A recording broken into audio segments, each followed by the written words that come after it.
My father really was not forthcoming about anything that he was experiencing. He has never shared his inner world with me, at least, and he said the word Parkinson's 3 times in the lifetime that I knew him. I can't imagine anything more lonely than feeling like reality is not what you think it is. People with Parkinson's often don't share these symptoms, unless specifically asked, as they may be frightened or embarrassed. They may fear they are losing their mind, or perhaps they don't even associate the hallucinations with their Parkinson's disease and end up seeing an eye doctor, believing their eyes are playing tricks on them. Had I known that hallucinations and delusions was a dimension of Parkinson's disease, had I known that this was something that my father may have experienced, I think I would have been better equipped to address it with my mom, because she was not able to address it for herself. I think one of the hardest things for people with Parkinson's is not being understood, because what he believed was what he believed.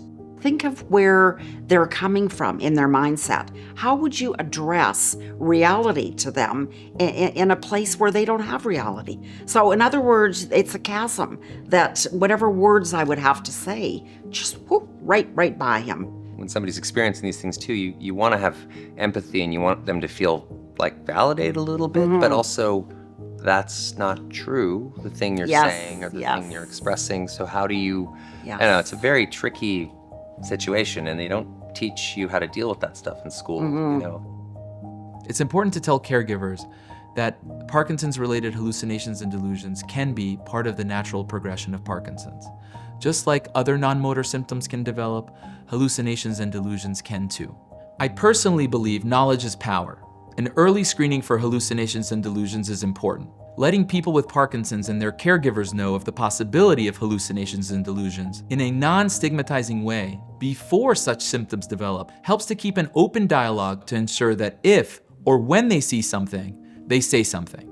I really believe that there's no wrong way to start a discussion around Parkinson's-related hallucinations and delusions, you know, and I think that stigma around it breeds silence, and I think that's very common in a lot of areas in life. As soon as you start actually talking about it, acknowledging something, shining light on something that has typically been in a very dark space, everyone benefits. Agreed, yeah. Well, there's a ton more to Parkinson's disease than I ever actually knew, and I think once you've gone through something, oftentimes you're the exact right person to help, you know, maybe share some of that with other folks, because, you know, I know so much more now certainly now than I did then. There is a woman who's come into my life, and her husband has Parkinson's, and I told her about my husband's hallucinations, and I remember she just said, "Tammy, I love you."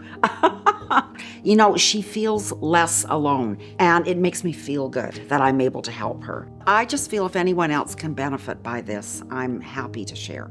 Talk about hallucinations and delusions before they start, or at the first sign, so you can help your loved one find a treatment option that's right for them.